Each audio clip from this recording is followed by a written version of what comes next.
Bonjour et bienvenue sur la solidarité en avant, le podcast fait par une humanitaire pour les travailleurs et travailleuses humanitaires. Je suis Asma, actrice humanitaire diplômée en solidarité et coopération internationale et spécialisée en projets d'aide au développement. Dans ce podcast, je donnerai la parole aux acteurs et actrices de terrain, au nord comme au sud, pour décrypter les nombreux enjeux de la solidarité internationale, mais aussi pour découvrir les différents domaines d'intervention. Au fil des épisodes, je mettrai également la lumière sur les environnements dans lesquels ils sont amenés à travailler et les défis auxquels ils sont quotidiennement confrontés grâce à des témoignages sans filtre. En bonus, vous aurez la possibilité de découvrir différents métiers de la solidarité internationale.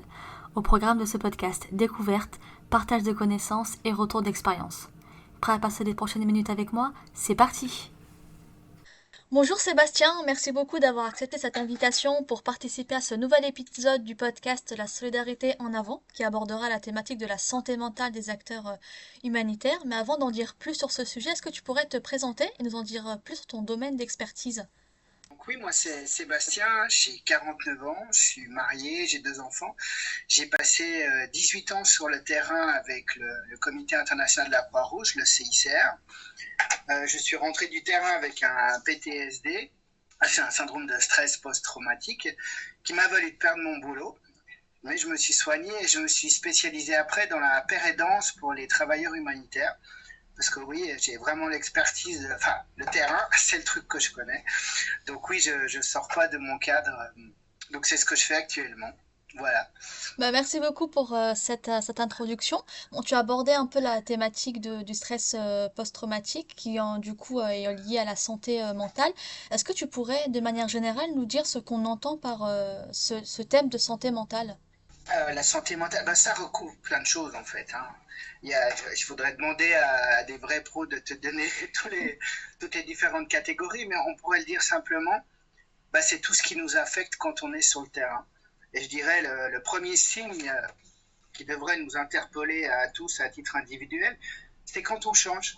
Tous les changements par rapport à nos habitudes, comme on est quand on est tranquille à la maison, ben, en général, quand ça va pas, il y a tout ça qui change. Soit la personne qui aimait sortir ne sort plus, on s'isole, ou on se met à boire ou à manger, ou à tous ces mécanismes qui se mettent en place pour faire face à quelque chose qui nous a pas forcément traumatisé, mais à un mal-être qui peut s'installer, que ce soit par le travail, par la hiérarchie, par l'environnement, enfin tout ce qui peut nous causer des soucis en fait. Mais je dirais que la première chose à voir, c'est qu'est-ce qui me fait changer. Et souvent, nous-mêmes, on ne le voit pas, mais c'est notre entourage. Moi, j'ai toujours été très solitaire, et si d'un seul coup, je me mets à vouloir aller en discothèque tous les soirs, et puis à être ce que je ne suis pas d'habitude, les gens qui nous connaissent, ils vont dire, tiens, Seb, c'est bizarre, tu faisais pas ça avant. Et c'est tous ces signaux-là qui devraient nous alerter et qu'on ose se questionner qu'est-ce qui se passe. Typiquement, dans mon cas, j'ai jamais bu, par contre, je mangeais.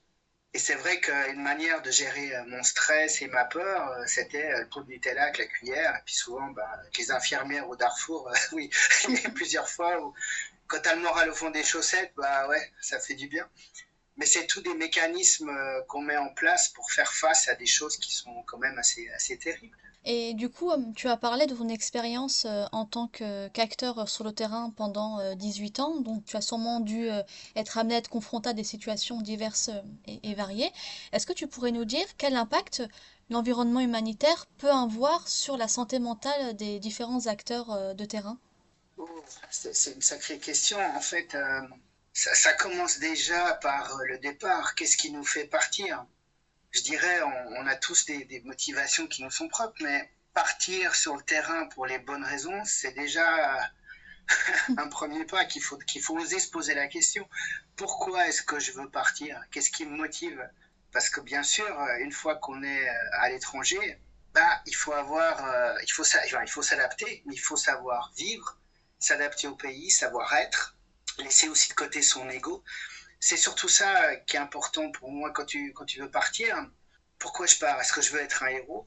Est-ce que je veux aller aider? Ou est-ce que je veux faire du tourisme gratuitement? Je sais pas, et chacun peut répondre à ces questions pour lui-même. Mais en fait, ce qui est important, c'est que tous les problèmes qu'on a chez nous, enfin, avant de partir, on les aura sur Mhm. place.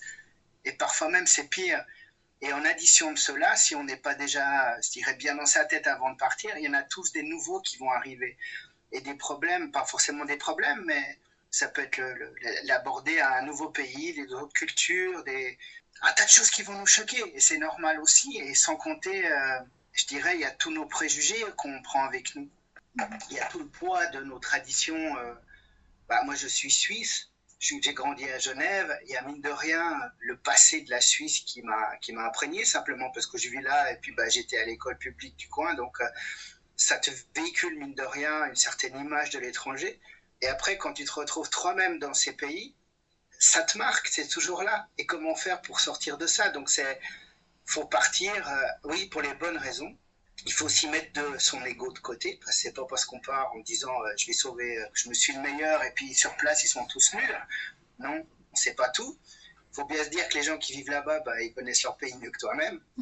Donc c'est un peu gonflé de se pointer puis de se dire hey, les gars, je vais tout résoudre les problèmes du Tchad parce que moi je suis le petit Genevois qui débarque et je sais tout. Ouais, ça va pas le faire. Et je dirais, il y a un autre truc aussi qui m'avait, enfin on y passe tous, je dirais, c'est la fonction et le titre. C'est bien joli, on part avec une organisation, on a un beau titre bien ronflant, une chouette carte de visite, et c'est très facile de se prendre pour le chef. Et puis c'est gratifiant aussi, mais de partir avec, de faire ces erreurs-là, je crois qu'on y fait tous. Après, on apprend, mais d'oser rester humble, de ne pas promettre des choses qu'on ne pourra pas. C'est très facile de promettre, hein, ça donne des sourires, mais après, il faut assumer ses paroles. Et c'est pas toujours évident. Et c'est surtout un piège. On croit qu'on va décevoir les gens si on n'est pas le super-héros ou si on n'a pas les réponses à tout, alors qu'en fait c'est tout l'inverse. On ne peut pas tout savoir, mais de dire je sais pas, oui, je suis peut-être le chef, mais je sais quand même pas. Je connais pas le Tchad ou le Congo ou ces pays. Mais de discuter avec les gens du coin et d'oser dire les gars, pourquoi vous faites comme ça et pas comme ci? Et puis souvent, il y a une très, très, très, très bonne raison que nous, on n'avait pas du tout compris parce que on était formé en Suisse pour ma part, et puis le Tchad, c'est pas la Suisse. Donc, il y a des choses locales qui marcheront pas. Mais d'aborder cette chose avec cette humilité, d'écouter, d'apprendre et pas vouloir faire la révolution, ça fait en sorte que déjà, ça diminue ses impacts et on se sent mieux. Moi, j'ai toujours travaillé sur des zones de guerre. Donc, il y a déjà la violence qui est inhérente au conflit. Et après, ça dépend des pays, dans le sens que tous les pays ne sont pas égaux. Oui. Il y a des pays qui étaient, je dirais, aussi évolués que la Suisse, par exemple, avec le même niveau de vie, mais que du fait d'une guerre, ils sont redescendus à un pays où il n'y a plus d'infrastructure, il n'y a plus rien qui fonctionne, mais ces gens, ils vivaient comme nous avant. Et là, c'est encore autre chose que si on compare un pays où ça a toujours été pauvre, il y a toujours eu des problèmes, les gens n'ont pas connu autre chose. Il n'y a pas le même regard. D'un côté, on risque de nous voir arriver, c'est super, c'est des Occidentaux qui viennent nous donner un coup de main, et puis de l'autre, c'est des sales cons qui viennent profiter de notre misère pour s'enrichir. Et c'est normal de penser comme ça. La souffrance, elle est bien là. Mais tout ça, ça heurte. Et ça heurte d'autant plus si on n'est pas parti pour les bonnes raisons. Si on croit, parce que je vais aller, je sais pas, moi, à l'autre bout du monde sauver des gens, je vais être le super-héros, ça va être une sacrée douche froide à l'arrivée. T'es pas un héros, t'es pas forcément attendu, ils sont pas plus bêtes que toi, il faut juste être professionnel, faire ton boulot du mieux que tu peux. Donc je dirais, il y a déjà ça. Et puis, il faut se faire ses devoirs avant de partir. Ce qui est aussi important, peu importe le pays dans lequel on va, il ne faut pas arriver là-bas en touriste. Il n'y a rien de pire que je déteste certains collègues humanitaires qui n'ont même pas pris la peine d'apprendre, de se renseigner sur l'histoire du pays dans lequel on va travailler, sur les grands hommes, sur les grandes réalisations, et puis surtout du passé de ce pays. Parce que chaque pays a une histoire. Est-ce qu'ils sont battus pour acquérir leur indépendance ou est-ce qu'ils étaient plutôt révolutionnaires ou... Chaque pays a une histoire propre, mais de la connaître, ça aide déjà à rester humble. Et puis surtout, ça limite aussi ces problèmes qu'on peut avoir et les préjugés qu'il peut y avoir. Parce que malgré tout, moi, je serai toujours Seb, je serai toujours blanc. Et puis dans les pays, souvent on arrive, le blanc, ça a toujours été le sale con de colon, même si la Suisse n'a jamais eu de colonisation. Mais bon, on les a financés. Enfin, c'est un autre débat, mais il y a tout ce poids-là qui est bien là et il faut mettre ça au coin de la tête en disant, les choses sont pas si simples. On est étranger. On vient dans un pays qui n'est pas le nôtre, donc c'est à nous adapter à ce pays. C'est pas l'inverse. Bon, il faut vraiment aller dans cette optique. On est accueillis, on est des hôtes, on vient faire un boulot, certes, oui, mais on doit être respectueux de leurs coutumes, de leurs choses, et pas vouloir changer les choses à notre sauce parce que on est de telle ou telle organisation. Je dirais, ça paraît être du bon sens, mais souvent, c'est pas évident. Et un exemple tout bête qui m'est arrivé, hein. Si on prend les heures de prière dans certains pays, c'est important. Mais quand on est responsable logistique, on a des convois à faire passer d'un point A à un point B, et puis il y a toujours les heures de prière qui sont bien là, ça perd du temps, ça fait ci, ça râle, certains sont pas d'accord. Mais non, c'est leur pays. C'est à nous adapter. Donc les chauffeurs, ils vont s'arrêter pour faire la prière. Et puis franchement, ça change tout d'autoriser ce temps de prière. Les gars seront motivés, ils seront tout contents. Et puis voilà, et que le chef, il est capable de les comprendre. Et comme par hasard, tu as une équipe qui va être de bonne humeur, qui va faire du super boulot. Et ça fait tout ça de tension en moins. Et puis aussi, c'est cette humilité. C'est vrai qu'au début, je dis, ouais, la prière, moi, ça m'embêtait d'aller prier à l'église. Je me suis dit, oui, mais les autres sont pas forcément comme ça. Mais de dire, pourquoi c'est important pour vous? On te l'explique. Après, tu le comprends. Mais il faut oser poser la question. Puis une fois que tu as compris, on est tous pareils. Tu dis, si c'est important, faites-le. Et puis les gars, ils disent, mais oui, mais chef, c'est pas grave. On restera un peu plus tard au boulot, puis on finira. Alors, pourquoi je râle? Faites la prière. Puis tout va bien au final. Mais c'est de rester humble et puis de se dire, l'étranger, c'est moi, c'est à moi de m'adapter et pas l'inverse. Après avoir abordé ces impacts que l'environnement peut avoir, quels sont les risques de ne pas prendre en compte justement la santé mentale des travailleurs humanitaires? Quels peuvent être le risque pour eux, pour les équipes, pour les projets, pour vraiment toute cette globalité? On peut s'amuser à prendre plein d'angles différents, mais si on se met à la place d'une institution, quel est leur problème numéro un? C'est déjà dur de trouver du personnel qualifié envoyé là-bas. Donc vous envoyez quelqu'un, ça se passe mal, il est évacué. Il faut retrouver quelqu'un en urgence. Le programme, il est arrêté. Il y a un gros turnover qui se met en route. Il y a une évacuation médicale. En termes financiers, c'est la gabegie. Faut passer plus de temps. Alors qu'en fait, souvent, ces problèmes, ils peuvent être résolus si les gens n'ont déjà pas peur de parler. Pouvoir dire que ça va pas. On prend un truc tout bête. Vous êtes genevois, suisse ou n'importe quoi, finissez votre université, on vous met dans un avion, vous arrivez dans un pays qui est en crise. Quelle est la première chose que vous risquez de voir en sortant de l'aéroport? C'est une carcasse d'un animal en train de pourrir au bord de la route. Alors bon, pour ceux qui sont déjà là-bas depuis longtemps, on n'y fait plus attention, ça fait partie du paysage. Mais pour la personne qui vient d'arriver, c'est choquant. Mais si dans la voiture, cette personne, elle dit c'est normal, le chien là, ou l'âne, les autres, ils vont faire quoi? Ils vont rigoler un grand coup, regarde, c'est le bleu qui vient d'arriver, il faudra t'y faire, tu verras bien pied. Ouais. Et toi qui viens d'arriver, quand tu as le malheur de dire ça, après tu vas plus oser rien dire de peur de passer pour un idiot ou la chochotte ou quelqu'un qui est pas assez costaud pour faire ce métier. C'est faux. C'est exactement faux et ça commence déjà là. C'est normal d'être choqué en réalité. Et ce qu'on voit comme une faiblesse, au contraire, c'est qu'il a encore un esprit humain normal. C'est nous autres qui sommes les vieux crocodiles, qu'on a déjà vu trop de choses, on se blinde, on devient un peu cynique. C'est là que ça va pas. Alors qu'en fait, de dire, ouais, c'est pas beau de voir une carcasse et puis les mouches, et puis ça sent mauvais, parce qu'on oublie les odeurs, il n'y a pas que les images. Hein. L'odeur, elle reste beaucoup plus marquée qu'une image. Mais de pouvoir le dire, ça va déjà mieux.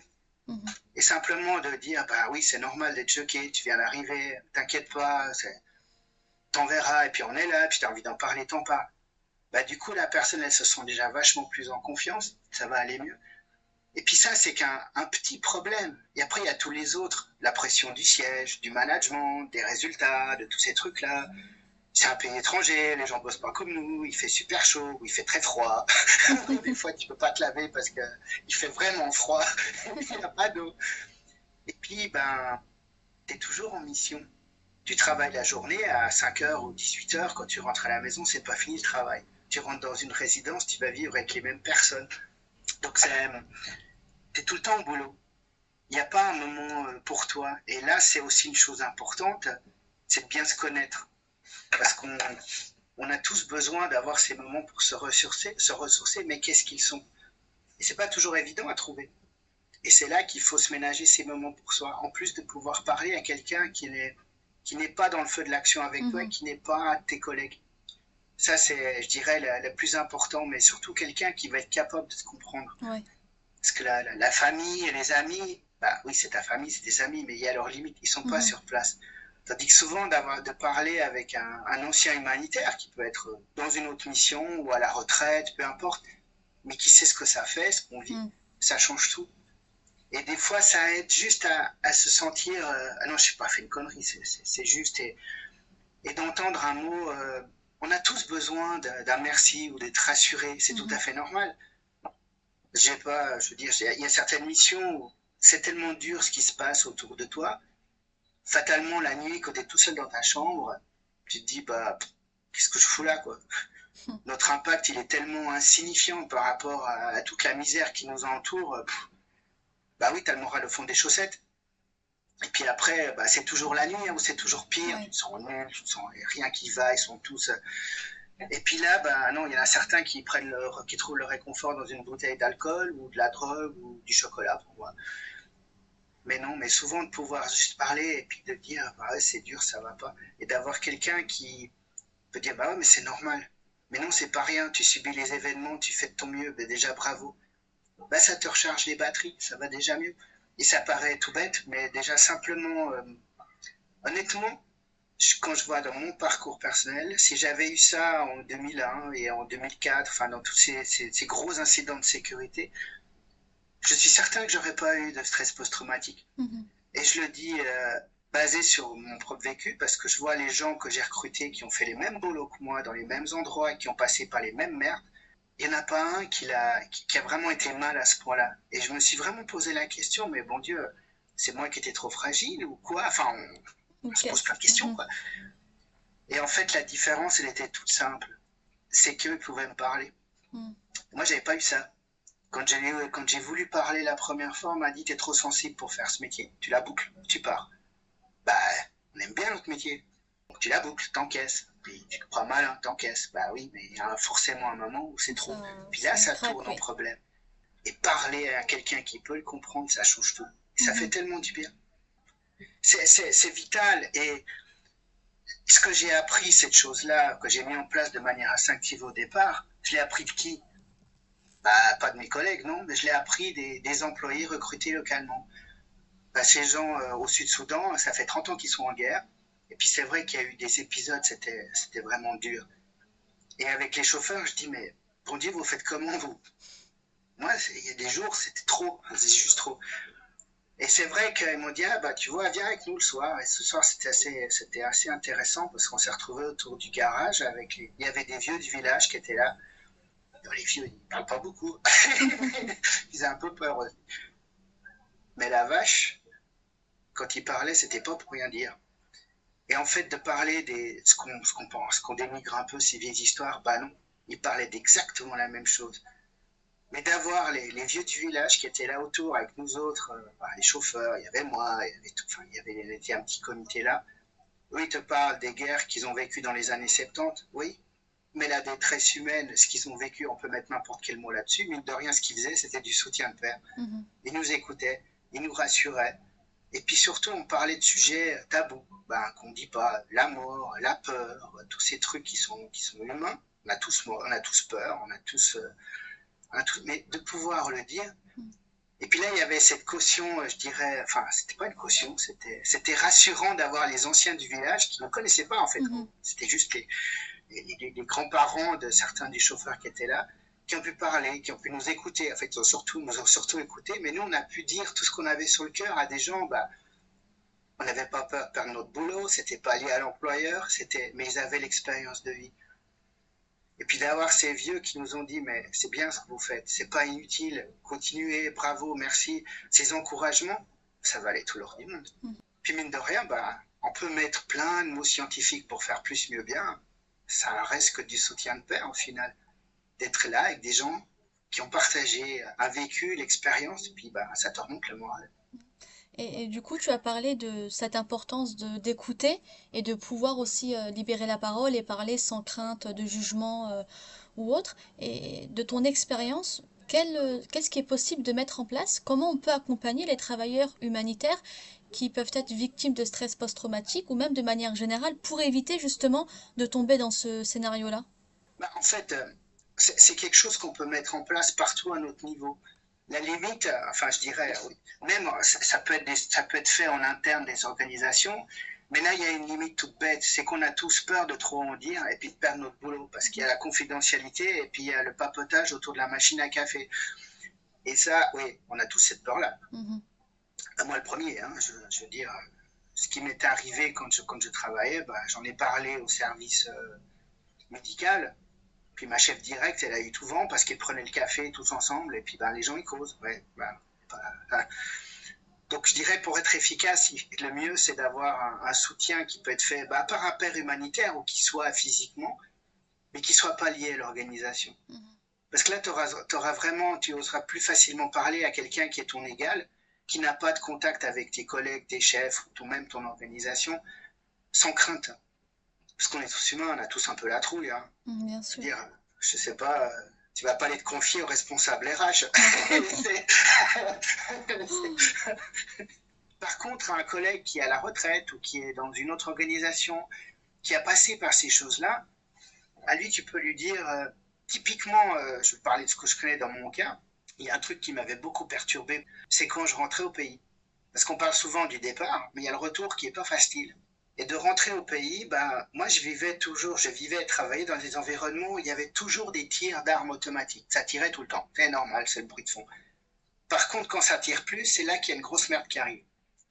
Donc, c'était devenu, ah bah ça va, ça tire, c'est bon. C'est comme d'habitude, tu fais même plus attention, c'est le bruit de fond. Par contre, quand il y a de silence, alors là, ça craint. Là, il faut commencer à se poser les questions s'il ne faut pas courir à l'abri, puis commencer à regarder le téléphone s'il y a encore du réseau. Ah, il n'y a plus de réseau, ça tire pas, donc c'est le moment de préparer. C'est là que ça va pas. Mais le problème, c'est quand j'arrivais à Genève, ben, 6 heures d'avion plus tard, on est de retour au pays, ben là, ça tire pas. Et, et combien de fois je me suis retrouvé en proie à la panique ben, à l'aéroport, parce que ça tirait pas. Le corps était là, mais mon esprit était toujours dans ma mission sur le terrain. Mhm. Mais à qui tu peux dire ça sans passer pour un fou? Certainement pas à ton RH. Hein. Ça, et puis, ben, les copains, la famille, ils peuvent le comprendre, mais pour ne jamais l'avoir vécu, ben, c'est difficile pour eux. Et c'est vrai que ça m'avait beaucoup manqué. Il n'y a que récemment où j'ai pu échanger avec un ancien qui a pu me dire, bah oui, mon gars, c'est normal. T'es pas fou.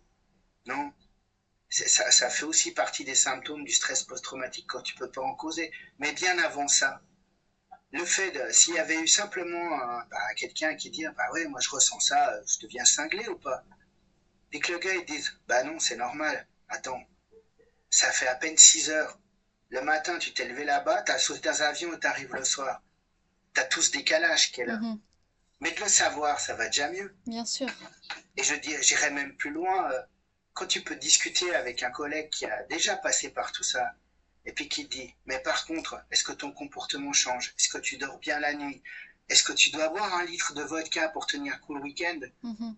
Ça, c'est des signes qui prouvent qu'il faut là, peut-être, aller voir un professionnel. Bien sûr. T'es pas fou? Non. C'est juste une réaction normale à des événements anormaux ou extraordinaires. Parce qu'on parle de ça, je veux dire, une guerre, c'est pas beau. Mhm. Puis là, à la télé, on voit que des images. On n'a pas le son, puis on n'a pas l'odeur.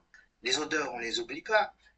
Et je veux dire, on travaille, on fait des choses qui sont parfois, bah, je veux dire, en tout cas, la Croix-Rouge, regarder des blessés. Ça peut paraître marrant, c'est pas marrant, c'est dur. Et il y a l'odeur, il y a toutes ces choses-là. Mais quand on peut pas en parler, ça tourne en traumatisme. Et je vois les missions les plus dures, ça s'est très bien passé, curieusement. Ben non, pas curieusement. Parce que le soir, on se retrouvait entre nous, on pouvait débriefer. Et puis comme on était au fin fond de l'enfer, tout le monde avait peur. Mais on n'avait pas de honte de le dire. Parce que de la chef, là, il n'y avait plus de titre, il n'y avait plus rien, on crevait juste de trous dans notre bunker. C'est tout, point, fini. On était tous humains. Mais de pouvoir en parler librement, ben, ça allait.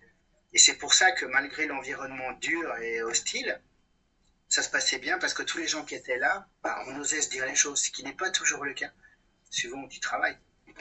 Bien sûr, Alors, c'est vrai oui, que ça aide beaucoup oui, de pouvoir parler sans avoir cette crainte de jugement et comme tu disais, être aussi préparé au retour pour partager une petite anecdote et rebondir sur ce que tu as pu dire. C'est vrai que moi, lors d'une mission terrain, j'étais dans la brousse et quelques jours après, je rentre en France et je me retrouve à faire mes courses dans un supermarché avec des rayons pleins. Alors que quelques jours avant, j'étais dans un village où vous avez pas accès à l'électricité. On voyait que les enfants étaient malnutris Et au final, je me retrouve dans cet environnement-là. Mon corps est là, mais mon esprit est ailleurs. Et c'est vrai que ce décalage-là, il peut être dur un peu à assimiler, à apprivoiser. C'est très très dur et on n'en parle pas souvent de ce problème du retour parce que, mon Dieu, quand on est là-bas, on idéalise notre pays, on dit ah ben ce sera super. Puis quand on est arrivé au pays, enfin moi je les trouvais tous cons, qu'ils s'occupaient que de leur nombril, qu'ils en avaient rien à faire de ce qui se passait à l'autre bout du monde et puis ils se retrouvaient comme une andouille devant le rayon chocolat où il y a 36 milliards de plaques de choc et puis tu te dis bon Dieu. Mm. Il n'y a pas si longtemps, j'ai dépensé $50 pour une pomme. Mais c'est terrible parce que après, je le vois pour moi, j'avais l'impression que mon pays avait changé, que les gens que je côtoyais, ils étaient tous devenus imbuvables, égoïstes, qui pensaient qu'à leurs vacances, des trucs superficiels. Mais non, c'est pas le pays qui a changé, c'est pas les gens qui ont changé, c'est que après des expériences qu'on vit sur le terrain, c'est à la fois, c'est tellement intense, on revient jamais pareil. Et c'est ça, je trouve, je sais pas, mais en tout cas dans mon cas, on n'en parle jamais de ça. Mhm. Il y a eu une phase où je savais plus où j'étais. J'étais pas de là-bas, mais j'étais pas d'ici. Je suis où, moi? Je me sentais plus proche avec les gens que je venais de quitter. Pourtant, c'était en pleine guerre. Mais non. Mais j'étais pas à ma place ici. J'arrivais plus à savoir qui je suis. J'appartiens à qui, quoi. Parce que je trouvais tellement trop superficiel ce qui se passait en Suisse, les discussions. Bon Dieu, avec mes cousins, on discutait beaucoup avant. Plus maintenant, mais quand leur seul intérêt, c'est la couleur des jantes pour leur nouvelle voiture, moi, j'ai dit, bon, mon gars, quoi, attends, couleur des jantes de la voiture, magnifique. Ça me paraissait tellement superficiel et alors que, bon Dieu, quand on voit ce qui se passe dans le monde, surtout quand on rentre de mission, il y a une partie de notre cœur qui reste en mission. Mhm. Enfin, en tout cas, je dois dire, il n'y a pas un de ces pays où je suis parti en disant, c'était pas de l'indifférence. À chaque fois, il y avait une immense partie de moi qui restait là-bas. Et forcément, après, tu regardes n'importe quel média, il y a toujours il se passe ça. Enfin, et se retrouver en Suisse où le centre d'intérêt, c'est le Paléo Festival, la couleur de la voiture, les vacances. Moi, ça passait pas. Mhm. Non, c'est vrai qu'il y a un décalage, il y a un gros décalage. Un décalage, et bon, pour être tout à fait honnête avec toi, encore maintenant, il est là. Il y a rien qui m'énerve le plus quand on est à l'hôpital et d'avoir des gens qui râlent parce qu'ils ont attendu 5 minutes un médecin. Mon Dieu, j'ai travaillé dans des pays où il n'y a pas d'hôpital, il n'y a pas de médecin, il n'y a pas de police, il n'y a pas de pompiers. Tu te démerdes avec ce qu'il y a. Ici, mine de rien, je ne dis pas que c'est parfait, mais tu prends le téléphone, tu appelles au secours, il y a du secours qui viendra. Mais des fois, on a oublié ces valeurs, le prix de la paix, cette paix qu'on a, ces services publics bah oui, on peut râler, bien sûr, mais je te dirais qu'en Libye, il y a un bénéficiaire qui m'avait montré un truc, c'était pendant que la France virait Kadhafi. Moi, j'étais là-bas, je ramassais des blessés. Et puis, il y a un vieux monsieur qui m'a dit, ah, regarde, il y avait un forum romain et sur une ruine, il y avait une inscription en latin, puis j'avais de la peine à déchiffrer. Il m'a dit, tu vois, il y a 2000 ans, il y a quelqu'un qui écrit que tant que les légionnaires romains se plaignent, c'est que tout va bien. Nous, on est 3000 ans après. Et puis, en fait, ouais, donc on peut se plaindre, c'est que tout va bien, mine de rien. Et de plus arriver à apprécier ça, en tout cas en Suisse, j'ai de la peine à me contrôler. Et des fois, oui, dans les salles d'attente de l'hôpital ou des choses comme ça, mais j'aurais envie de crier, de dire, mais bande de cons, quoi. Vous savez pas la chance que vous avez? On attend quoi? 10 minutes, il y aura une infirmière ou un médecin qui va venir. Mais c'est une chance. Alors je dis pas que simplement avoir osé arriver à l'apprécier. Ouais, en tout cas pour moi, c'est déjà bien. Mais c'est vrai que c'est quelque chose que je dois encore me battre tous les jours avec. Et on a parlé de ce soutien qu'il peut avoir entre les travailleurs humanitaires, de pouvoir parler entre eux sans cette peur du jugement. Et au niveau, on va dire, un peu plus de la hiérarchie et du coup des ONG, comment elles peuvent comment elles doivent aussi travailler pour intégrer ce volet de la prise en compte du bien-être de leurs équipes lors de la préparation au départ, lors des missions, mais aussi, comme on vient de le dire, lors du retour. Disons que le problème des ONG, quel que soit, c'est que leur mission première, c'est de répondre à une urgence. Mhm.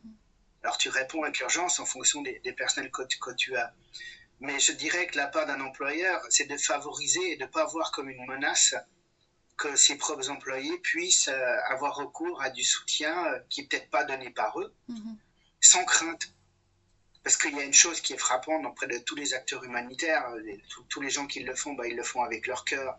Personne n'a envie de critiquer son employeur sciemment ou non. Je veux dire, tous les gens, on est tous loyaux, nos employeurs. Par contre, des fois, il y a des choses qu'on ne peut pas leur dire et qu'il ne faut pas voir ça comme une menace. Ils ne vont pas révéler des détails opérationnels. Je le vois bien parmi les gens que j'accompagne. Il n'y en a jamais un qui a même pensé à ça. Non.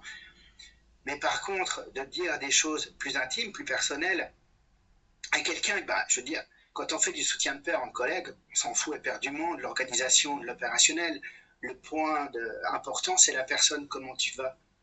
Et des fois, simplement de pouvoir dire, puis ils me font tous chier, mon chef, il est con, ils sont tous cons, j'en ai ras-le-bol, qu'est-ce que je fous là, quoi.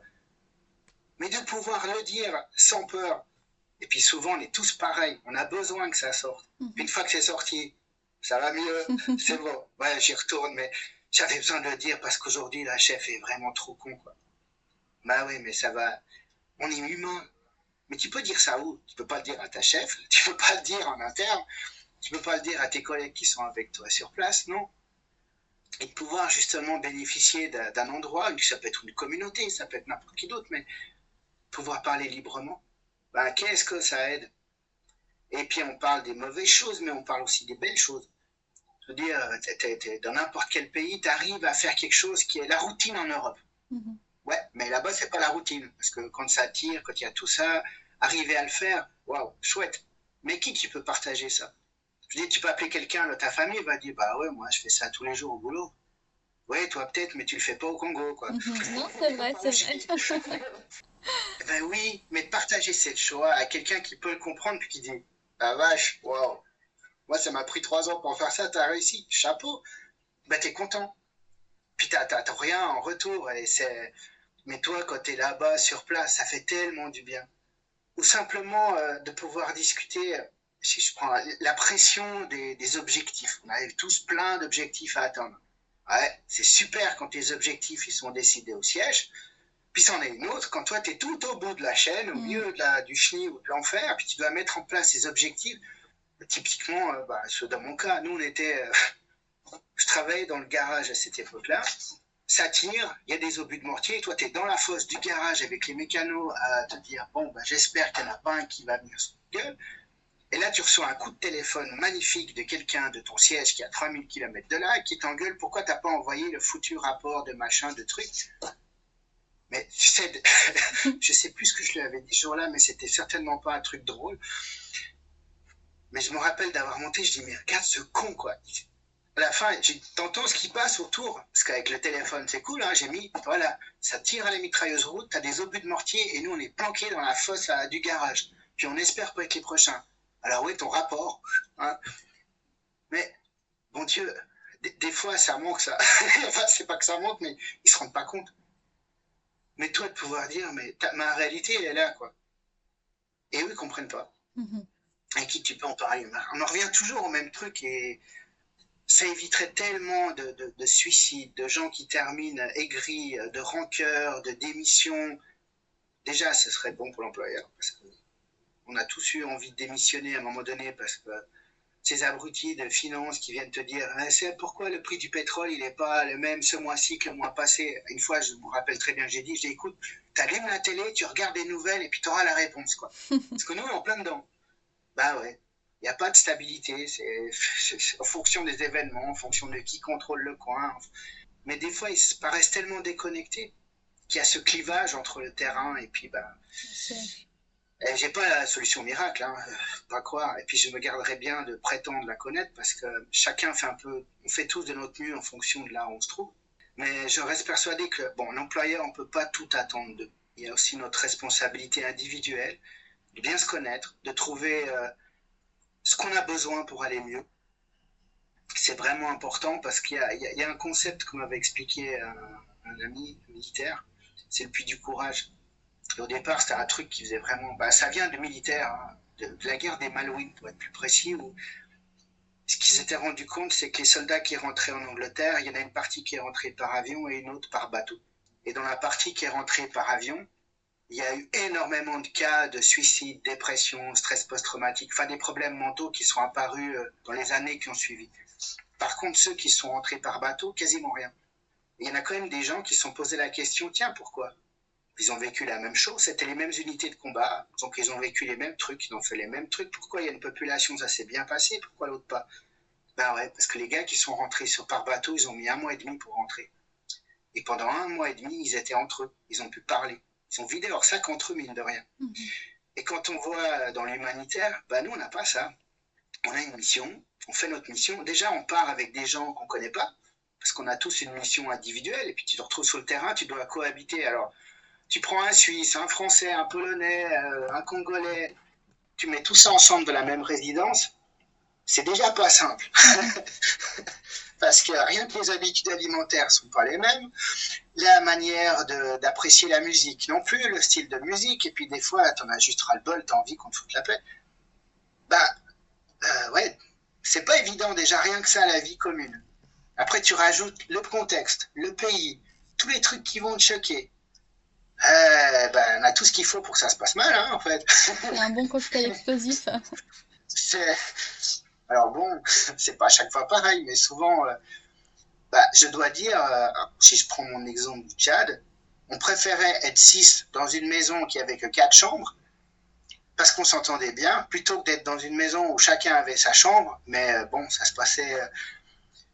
ouais, pouvoir vivre avec les bonnes personnes qui sont capables de faire des compromis, de s'entendre. Et puis quand on partage les lieux communs, que ce soit l'unique salle de bain ou bien la cuisine, des fois ça met une sacrée dose de... La vie en communauté, ça peut être chouette et ça peut être l'enfer. Et c'est pas toujours évident, quoi. Et par rapport aux employeurs, je dirais la première de leurs devoirs et responsabilités, c'est de s'assurer que tous des gens qui t'envoient sur le terrain, ils puissent avoir au moins un minimum de confort. Et là, je parle d'un truc très pratique. Le générateur, le bruit du générateur. Parce que quand les gens peuvent pas dormir, faut pas espérer qu'ils fassent du bon boulot. Et le manque de sommeil, c'est néfaste pour tout, pour l'individu, mais pour aussi l'institution. Et souvent, je vois, dans mon expérience personnelle, c'était toujours des gros combats, mais vraiment des combats avec l'administration, la finance, qui refusaient de prendre des générateurs équipés d'une insonorisation. Oui, c'est $1000 de plus sur le prix de la machine. Par contre, à 1 mètre, on n'entend rien. Mais quand on est dans une résidence où il y a le ronron de ce machin, parce qu'on est obligé d'avoir un générateur pour des raisons de sécurité, hein, on ne pouvait pas être sans lumière, il y a ce truc toute la nuit. Le pauvre type qui a la chambre qui est à côté, c'était moi, et puis d'autres, on ferme pas l'œil de la nuit. Alors qu'en fait, il y a des solutions techniques, où on peut les fabriquer nous-mêmes aussi. Hein. Mais des fois, c'était un non-principe, on n'a pas d'argent consacré à ça, c'est pas du luxe. C'est pas du luxe, parce que dans ce coin-là, on était en plein milieu du désert, il y avait des attaques la nuit, donc on devait fermer les fenêtres, fermer les portes, et puis le toit de tôle, c'est génial le toit de tôle, hein. Mais c'est le four là-dedans. Ah, moi, qu'est-ce que j'ai regretté mon toit en paille, parce que d'avoir 20 cm de paille et puis de la terre, il fait frais dedans, t'as pas besoin de générateur. Mais nous, on vit dans des maisons modernes, hein. Ça fait bien, toit de tôle, là, c'est le four. Alors, tu cuis toute la nuit, tu fermes pas l'œil. Parce que quand il fait 35 dans ta chambre, bonne chance pour dormir. Même avec la meilleure volonté du monde. Et puis bon, tous les trucs, la serviette mouillée, le ventilateur, ouais, on a tous essayé 1012 manières, alors qu'en fait, avoir un générateur insonorisé, tu vires le bruit. Ça permet aussi de recharger les portables et ce genre de choses, pour les plus chanceux d'avoir une clim qu'on peut partager, mais au moins les gens ils dorment. Comme par hasard, les gens ils dorment, puis ils font du bon travail. Et ça évite ce tournus médical. Je m'en suis toujours sorti en documentant le nombre d'évacuations médicales, pour diverses raisons, hein. Mais toujours ces raisons, c'était lié au manque de sommeil. Après, on se dit, finalement, c'est pas cher, parce qu'un avion médicalisé, c'est d'abord 40 000 € pour un petit trajet. Finalement, avec 40 000 €, ça fait un tas de générateurs insonorisés, hein. Et ça paraît très bête, mais non, c'est pas bête. Et souvent, ça commence là. Parce qu'on évite toutes les frustrations, toutes les bagarres, toutes les tensions, si les gens peuvent au moins dormir dans de bonnes conditions. Donc avant de chercher des remèdes trop sophistiqués, déjà des trucs tout bêtes, quoi. Un bon matelas aussi. La tente, c'est bien la tente, mais passer des mois sous une tente sur une palette, c'est pas drôle non plus, quoi. Le camping, ouais, ça va pour les vacances ici, pour les touristes, mais quand on doit y travailler et vivre une année comme ça, bon, ouais. C'est bien, après on devient le champion de la lampe à pétrole, mais bon, ouais. C'est compliqué. C'est pas évident. Ça accentue un peu plus les difficultés au quotidien. Oui. Mais des fois, il faut pas grand-chose, quoi. Et je vois tout ce que j'ai pu voir ces années, les gens, ils demandaient pas un sauna, non, ils demandaient simplement, si possible, d'avoir un générateur qui fait un peu moins de bruit. Alors, sauver la planète, on en est tous conscients, mais des trucs tout bêtes, les équipes qui sont sur le terrain, ils dorment dans la tente, sous la tente pendant 3 semaines, ils arrivent à leur base. Pourquoi est-ce qu'on leur coupe l'électricité à partir de 19h pour sauver la planète, quoi? Bon sang, c'est leur long week-end. Le seul moment où ils peuvent récupérer, laisse-les apprécier d'avoir le téléphone, l'ordinateur, regarder une série, appeler la famille, avoir un moins d'électricité. Enfin, oui, c'est important, la planète, mais on peut le faire de manière différente, un peu plus intelligente. Enfin, c'est un autre débat, ça, encore. On parle de gestion de déchets et toutes choses, mais déjà, de faire en sorte que les équipes qui sont sur place, et chacun ait à avoir une zone d'intimité, bêtement les toilettes. Je veux dire, on est dans des camps de base, avoir des douches et des toilettes séparées pour les hommes et pour les femmes, tu commences un truc tout bête comme ça change la vie de tout le monde. Parce que c'est important, quoi. Et souvent, c'est sacrifié sur l'autel. Ah non, mais les bénéficiaires, c'est eux qui... Oui, d'accord, on est tous d'accord là-dessus, mais d'améliorer un peu le confort de vie des gens qui travaillent, c'est tout bénéfice pour l'organisation. C'est pas de l'argent fichu en l'air. Ils s'y retrouveront. S'il faut une analyse froide, je dirais purement financière, ils vont le voir. Moins de turnover, moins de gens qui démissionnent, moins de tensions, des gens qui sont beaucoup plus contents, ils s'y retrouveront. Mhm. Et au final, les bénéficiaires aussi. Et du coup, pour terminer, de ton expérience et de tout ce que tu as pu vivre, pardon, que cela soit de ton expérience ou des échanges que tu as pu avoir avec des collègues humanitaires, est-ce que tu pourrais nous citer un exemple de situation qui souligne la nécessité de prendre en compte la santé mentale des acteurs humanitaires? Le problème, c'est un exemple. Il y en a des tas. Alors peut-être Il faut l'exemple qui prendre en t'a compte, le plus marqué. bêtement, dans mon cas à moi, parce que je connais le mieux, hein, c'était après mon incident de sécurité, où j'étais forcé d'assister en tant que témoin puissant à des trucs, ouais, à de la torture sur des enfants en ayant une arme sur la tempe, et de ne pas pouvoir en parler après. Parce qu'il y a eu l'événement en tant que tel, ça c'était une chose. Il y a l'arrivée au retour à sa base, il y a le débriefing qui était très formel et très comme un policier. Hein. Et puis après, il faut pas le dire, il faut pas en parler. Parce qu'en gros, à cette époque-là, il n'y a pas de mort, t'as pas été tué, c'est bon quoi. On va pas nous casser les bonbons avec ça. Tout notre quotidien, c'est que des choses plus horribles les jours que les autres. Et puis, toi, tu fais ton boulot. Et puis, si ça te plaît pas, tu démissionnes. Et pour moi, ça a été le début de tous mes problèmes qui sont venus après. Parce que de t'entendre dire que tu es trop sensible pour faire ce métier et puis que tu la boucles, tu démissionnes, c'est très destructeur. Parce qu'après, tu te blindes. Et tu te blindes, tu t'en rends même pas compte, mais tu deviens un cynique, insensible. Parce que tu veux tellement bien faire en disant, pour rester là, il faut que je sois fort, il faut que je sois ci, il faut que je sois comme ça. Et pour finir, tu deviens une machine qui est plus capable de s'émouvoir. Alors c'est fou, mais j'arrivais plus à être ému devant la détresse humaine. Par contre, il y a un petit moineau qui se fait bouffer par un chat, et puis là, je pleurais aux larmes. Il y a quand même un truc qui va pas, quoi. Mais de jamais pouvoir le dire avant d'apprendre des années après que ça porte un nom, et puis qu'en fait, c'est parfaitement normal, et puis que les choses auraient pu être tellement différentes si dès le départ, je dois simplement dire, mais bon Dieu, c'est horrible ce qui leur est arrivé, on n'a rien pu faire, quoi, j'ai rien pu faire.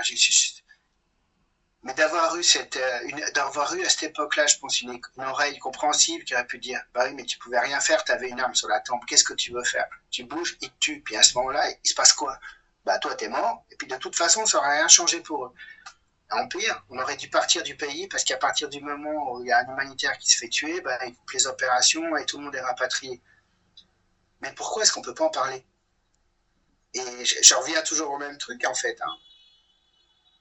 Le miracle, c'est de pouvoir en causer. Et puis de pouvoir dire, non, mais là, tu n'as rien pu faire. Mais on peut tirer les leçons, et puis on peut essayer de faire en sorte que, comment est-ce qu'on aurait appris quelque chose? Parce que l'autre gros drame dans ces 18 années, j'ai l'impression qu'on n'a pas de mémoire.